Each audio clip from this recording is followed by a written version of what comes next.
Hi, I'm Cynthia, and I'm here covering for Carlock today. This is Faculty Spotlight, and today I have Dr. Edson Abreu with us, right? That's correct. I've been struggling trying to say your name. Welcome to the show. Thank you so Thank much. you so much for coming. I really appreciate you, coming on the show with us. And so basically, the idea of the show is we want to get to know our faculty here at ASU. So why don't you tell us a little bit about yourself, and we'll talk a little bit about what you do at ASU. Yeah. But first, I just want everyone to get to know you personally. So Okay. tell us a little bit about yourself. All right. So first, thank you so much for having me here today, Cynthia. I'm very excited about this. So I'm here at ASU since last year, since last August. So it's been a little bit more than a year.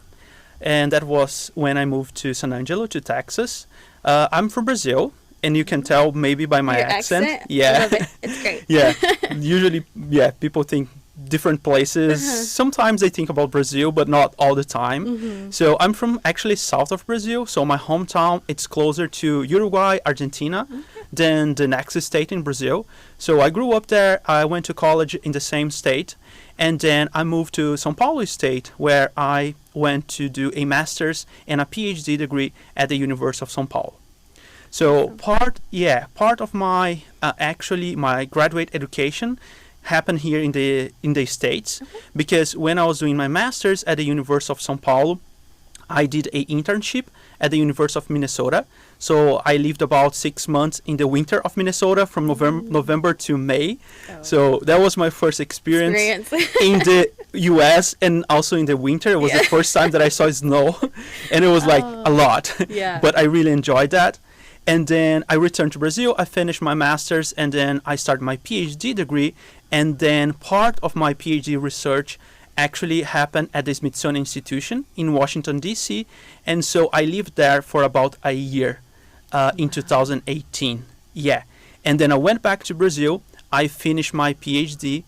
And then when I was actually about to finish my PhD, I received an offer for a postdoc at the American Museum of Natural History in New York. And then I moved here to the U.S. again in 2021. And I have stayed here for this time. So after I finished my postdoc in New York, I moved to San Angelo. So I stayed 2 years in New York, and then I moved to San Angelo last year. So what brought you to San Angelo per se? So when I was doing my postdoc, I started looking for faculty positions, mostly here in the U.S. because I really like living here. So I started looking for faculty positions, and then I saw this position at Angelo State. And then one thing that really called my attention regarding this position is because I'm a professor here, but I'm also the creator of memos. We have the Angelo State Natural History Collections. We have a great collection of memos. And my whole academic work, my whole research has been focused on working in the collections. So I really like working in the collection. So the possibility of having a collection and work in an institution with a collection, it really was something that I was looking forward.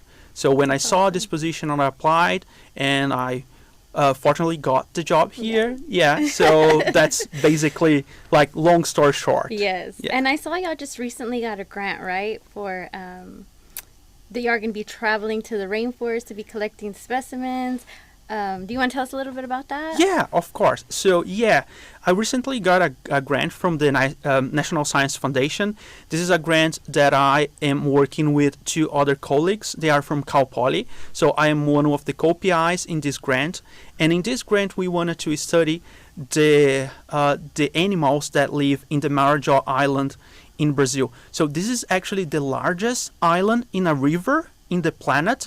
Wow. And it's located right on the mouth of the Amazon River, which is also one of the largest rivers in the planet. Wow. So we have a team of people working with mammals, reptiles, amphibians like snakes, frogs, and we're going to be going to this place to collect those animals and using those animals to understand the evolution of these animals and how the diversity and diversification within the island actually happened. So Wow. Yeah, it's a very That sounds so exciting. exciting. Are you Yeah. going to be taking other faculty and students with you, or how does that work? Yes. So for this project, we have one field expedition that is actually happening next January. So it's coming very soon. Oh my goodness. Yeah, because we wanted that to happen in the beginning of the project so we can have time to work with the data that we are hoping to collect. And then I am bringing a student with me. Yeah, that's true. That's going to be so exciting for them. How long do y'all plan to be gone? So we're going to be there for a little over 20 days. Wow. Yeah. So that's usually how long we stay in the field, between 20 and 30 days when we go for these expeditions, because it's a lot of time involved for preparation, and so we need to take advantage of the timing, and so we need to stay there for at least some time enough to collect the data that we need. So Gotcha. So it sounds like you travel quite a bit. Tell me, what is your most favorite place you've ever traveled to? It can either be professionally or personally. Okay.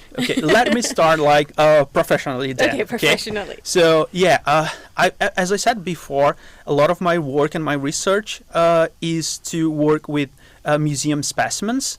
But this is one part of my research. The second part of my research is actually working in the field to collect samples that sometimes we bring to the collections. So for field work, I have done field work in several places in South America, and specifically in the Amazon. That's where I'm going this next January.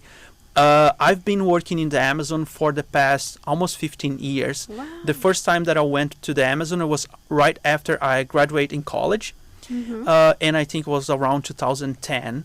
And after that, I've been, I think, over 10 times to the Amazon to do field work. Wow. So I really like the Amazon for field work, and I really like being there. So I would say that Amazon is one of my favorite places for field work. I've also done field work in Peru, in the Andes of Peru, and that was also amazing. It was completely different. It was a very different experience for me because I'm usually more used to do field work in warm places, in places, very humid, very warm. And then we went to the high mountains of the Andes and we did a field work there. So it was cold, it was different. It was humid, it's still very humid. It was raining, like we stayed there for about 20 days and I think we got rain 18 days. Wow. So we had very, very few days without rain. So it was challenging, but it was also very beautiful. Like the landscapes are just amazing. So those are some of my favorite places so far for field work, the Amazon and the Andes. Traveling for fun, I have been in many different places in the US, for instance, in North America that I really liked. Let's say not this summer, last summer 2023, I believe, I went to Alaska. Oh, I want to go there so bad. Yes, and that was one of the most incredible trip of my life. It's just amazing. Like everywhere that you go, it's so beautiful. Every road that you're traveling, it's just amazing. The landscapes are always it's breathtaking. Yeah, I want to go so bad. I've been saying I'm going on a cruise. I'm going to go. And again, like for me, I study mammals, so like they are part of my life in terms of I really like those animals and I really like learning about them. And also in Alaska, I had the chance to see many different mammals that I've never seen in my life. So yeah, I saw bears, I saw moose, I saw many different animals there. And so also I saw whales, one of the first times in my life that I seen whales in their natural habitat. So it was amazing. Yeah, that sounds really nice. So let me ask you, what is your favorite mammal? Do you have a favorite mammal? That's a good question. I don't think I have a favorite mammal. I would say that platypus is one of them, maybe. Because they're so weird. They are different. So different. Yeah, they look like a mix of different kinds of animals. I study squirrels, so I'm also a big fan of squirrels. I did a little research on you. I saw that. yeah. And not just squirrels. I've been studying rodents. Okay. for some time, and so I really also like rodents in general. Usually people don't like them much. Yeah, I was gonna say I'm not big on the rodents. Maybe the platypus, but definitely not the rodents. Yeah. So let me ask you this: what is your most favorite part of what you do? Okay, so I think throughout my career, I really had great mentors that helped me to get where I am, and so I think one of the things that excited me the most is to be able to now help students, help young researchers to accomplish their career and their life goals. Yes, giving back. Yeah. Yes. Yeah. Mentoring the next generation. Mentoring. It's Yes. That's awesome. I love that. I Yeah. love that. One thing at ASU we pride ourselves about is giving back to the students, the student body, the community. Yeah. So it's really cool to hear that that's what you enjoy the most. So what do you find the most challenging about your work? What more challenging? So, I think it's to accommodate the different needs that students have. We are all different. We are all with different perspectives. And for instance, teaching in a classroom with a great diversity of students and being able to help all of them, which of course each one requires different sort of attention and help. So that is very challenging to be able to somehow equally help every student in your classroom or that is working with you. I think that's very challenging. No, I definitely agree with you. Let me ask you this. So this one's kind of off the topic, but I'm just wondering, because I'm getting to know you. So if you could describe yourself in one word, what would you describe? How would you describe yourself? This is tough. I know. Okay, let's narrow it down. If you could describe yourself in one word using the first letter of your first name, how would you describe yourself? Enthusiastic. Say that again. Enthusiastic. Okay. Alrighty. And I know we talked about getting to know you personally, so again, this is just a personal question, but I'd like to know. I saw you've done a lot of research. You've won a lot of awards. So I guess my question for you is, what is your favorite book? My favorite book? That's a great question. For me, it's like I'm that kind of person that finds very difficult to name the favorite book, the favorite song, the favorite place, or the favorite food. I really love several, and so I don't think I have a favorite one. Okay. Yeah, it's fair. I have a whole bookshelf. I probably couldn't pick. Yeah. Maybe, but I mean, I get it. Yeah. So no, it's fine. So let me ask you, I know you said you've been doing this for a while. When you're not working, what do you like to do in your spare time? Like, what are some of your hobbies? Yeah, so I really like spending time at home, just being quiet, relaxing, watching some show, listen to music. I love listening to music. Also reading, spending time with my family, with my dog. Yeah. I also really love to be outside. So yeah. Like here in San Angelo, we have the lakes, we have green areas around the lakes, we have the state park. So those are great places to hike, to spend some time outside when it's not too hot outside. Yeah, because this is Texas, and it's just hot. Even it's November. I think it's going to be like high 70s today still too. It's crazy. Yeah, it was good early today. So yeah. So what are you watching when you're at home and you're just spending your day relaxing? What are you watching? So I'm really big fan of TV shows, movies, documentaries. Is there anything you're binge watching right now? Nothing specifically. Specific? Yeah. I kind of been on the Found series, and yeah, that's what I like to do. Yeah. So, what kind of dog do you have? All kinds. Oh, you have multiple. No. I have one dog with all kinds in one. Oh, okay. See, okay. he's actually like a mix. He was a rescue dog. Not sure what breed he is, what kind of dog he is. He's likely has a mix of different things. So he's like all American dog. Yeah. No, that sounds good. So, as a child, did you ever see yourself doing what you're doing now, or what did you want to be whenever you were a child? What did you say, this is what I want to be when I grow up? Okay, I think this is a great question. I don't know if I saw myself being a biologist, but I'm sure my parents saw that. I grew up in a very small town, very rural area in south of Brazil, so I used to go to several like places to be outside, and actually, like, when I was a kid, I loved going outside and going to small rivers, stream, and collecting tadpoles. Oh, wow. Yes, and brought them back home. So it seems like that I really being a biologist was already with me, but it was very challenging for me when I have to actually decide. And what then you wanted to do. Yeah, and I think just biology stands out because my passion to be outside, to be in the nature, and to be and to always be learning about nature. Yeah. So yeah.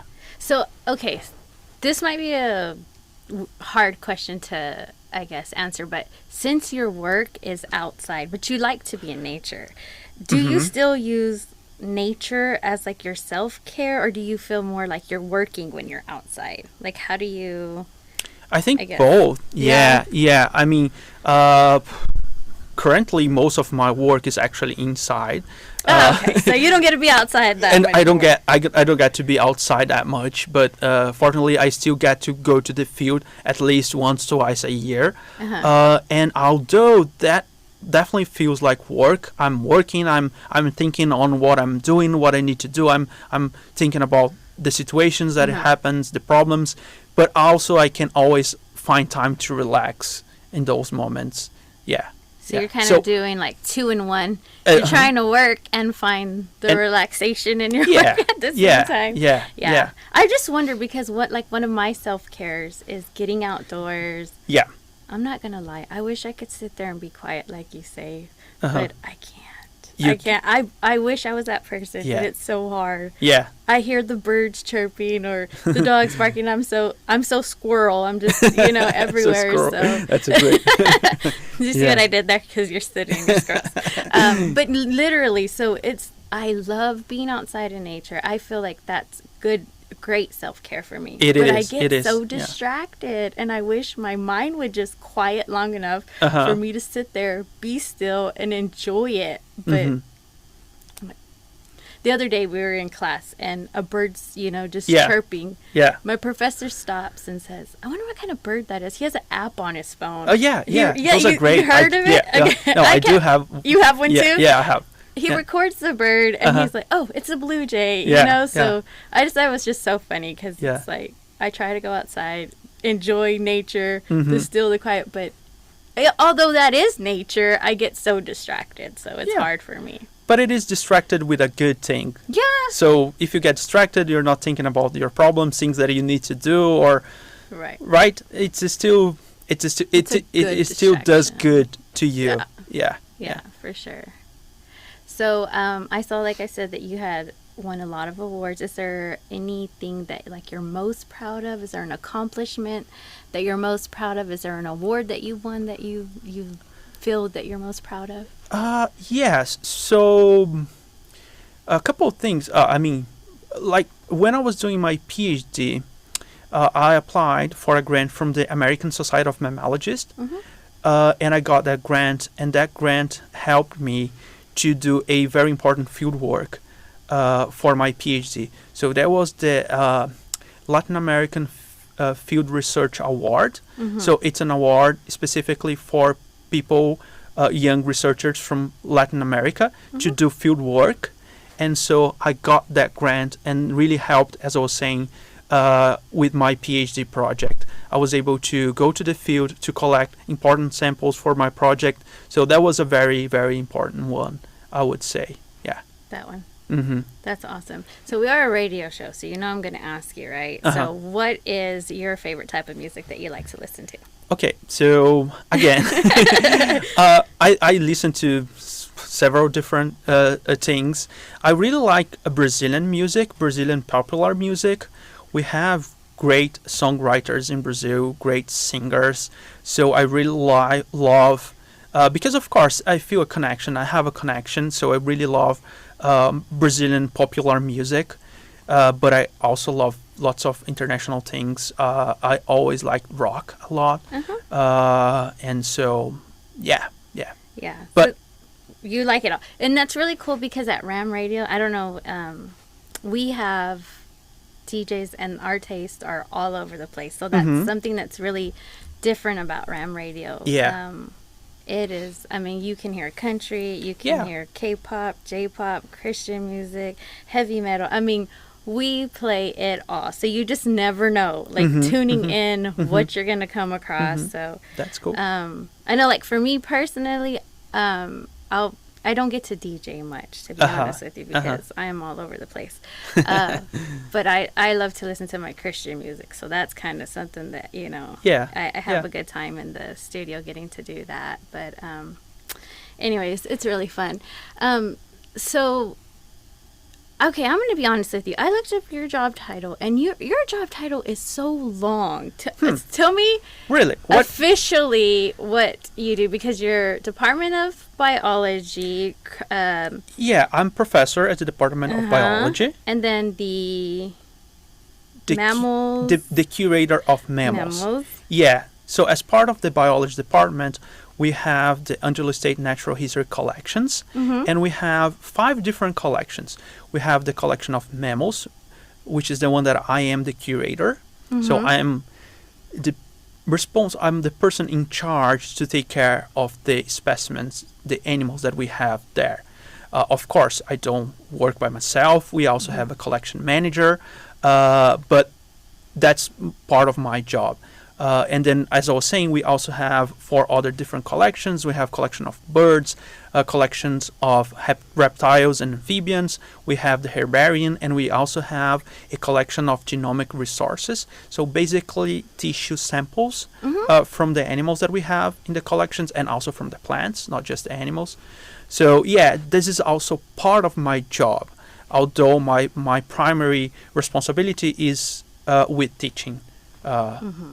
So you do a little bit of both. I do, and plus there is also always research, right? So when you do go do like your field work, I know you mentioned a couple of times that your duration was 20 days. Is it always 20 days? Not always. For instance, last year I taught mammalogy here at the department, and I had very small field trips with the students, so it was basically for the course. So for those field trips, we usually can just stay for a few nights, 1, 2, 3 nights. But when we are going to places more remote, when we go into these places which are more far away, more difficult to get there, that's when we usually stay longer, because again, we need to take advantage of being there. Yes, for sure. So yeah, and so those are the ones that usually take from 20 to a month, 20 days to a month. So if you're only going somewhere for a couple of days, like where would y'all go to collect specimens, like for example?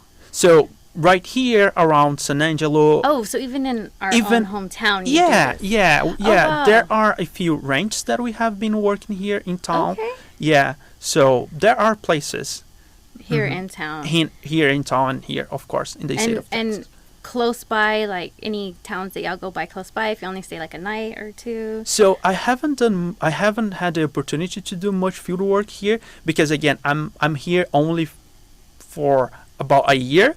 So I didn't have many opportunities until this point to really do field work here in Texas. But this is something that I'm definitely planning to do more in the future. Okay. Yeah. Okay, that sounds good. All of this is just so interesting to me. So I'm really like excited that you were able to come on to talk to us about some of the stuff that you do here. Is there anything else that you want to let our viewers know about you, or anything else you want to share? Words of advice, anything like that? Yeah, of course. So one important thing, we have been talking about field work. So this past summer, I went to the Amazon again. So I did about a month-long field work in the Amazon, and I had the opportunity to take a student with me. So that was really good. Again, I mentioned to you before that it's really important to me to help students to grow and to achieve their goals. So having that opportunity to bring a student with me to the field was very very good. It was very important. And next January, part of this next grant that we just got, I'm also going to the field, going back to Brazil, a different place, and I'm also going to be able to bring a student with me. So I just want to let the students, the biology students to know, and the students that are interested in the type of research that I do, that opportunities like this will happen again in the future. So as going to the field, it's a major part of my research program. And so far I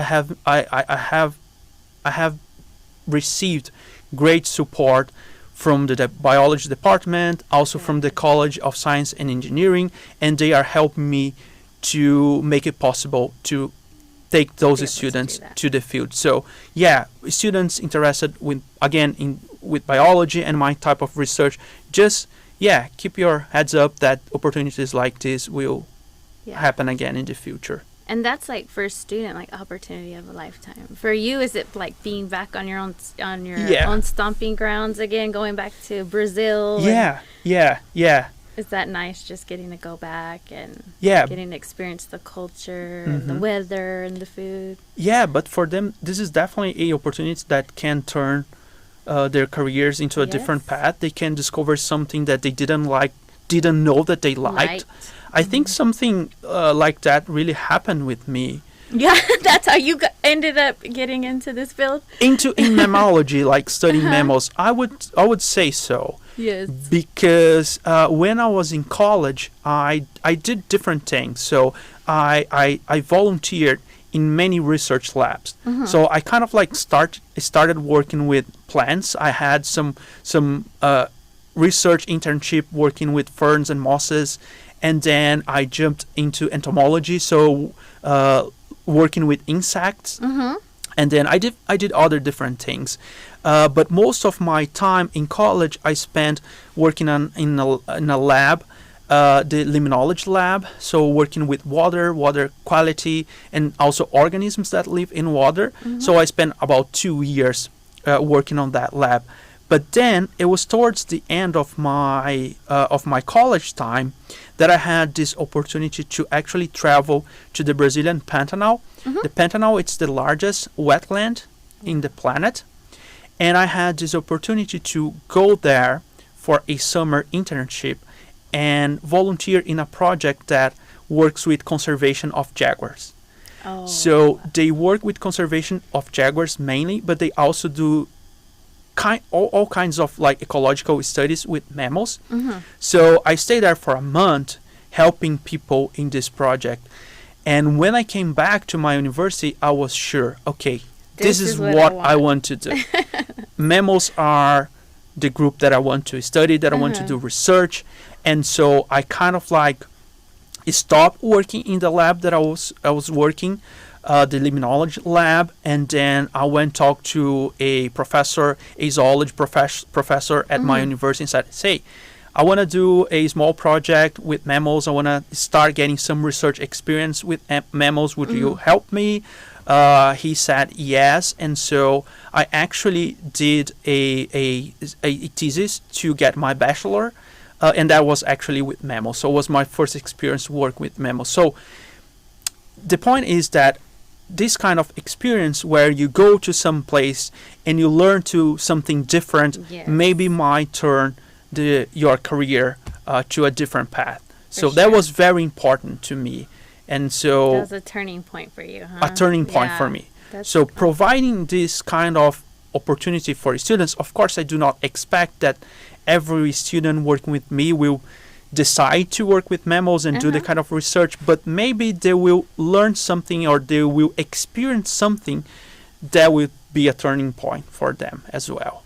Is there any requirements that students have to kind of go through to be able to attend a field with you, or do you just choose one student every time, or how does that work? Yeah, every time like I open for students to apply, and things are usually very simple. They do not require.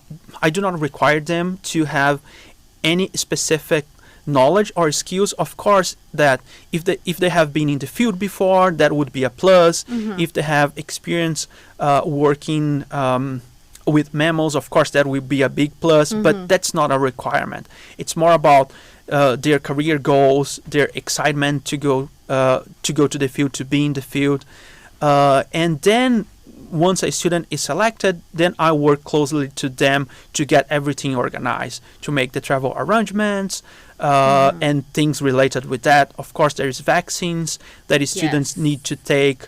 Those are important, and so, but those things we work after, so they don't need to have those things before being selected. I'll definitely help them to be able to get everything they need to get to be able to experience going in the field with you. Yeah. And is it just one student at a time? Is that how it works? Well, so far it's been. Okay.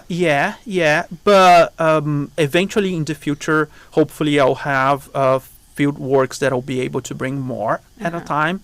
So far it's been once. And does other staff or faculty accompany you in field? Not at these ones. Okay. So this past summer when I was in the field in Brazil, that was part of a big project that is run by my former supervisor from University of São Paulo. Okay. So we actually were in a team of 14 people in that field, but most of them were from Brazil. So I was actually the only one, the only professor from the U.S.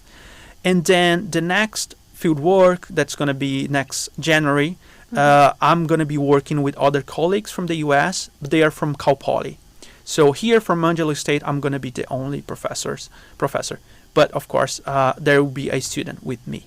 Awesome. To represent ASU. That's going to be so awesome. I'm excited to know how that goes. We might have to bring you back on the show to kind of figure out. Yeah. Like, we want to know, like, how's that going to go? Yeah. So, yeah. And I'm really excited for y'all. But we are out of time, guys. Again, I'm Cynthia here with Edson Abreu. Thank you so much for coming on the show today. We really appreciate getting to talk to you. But yeah, we'll do it again all next week. Thank you, guys. Thank you.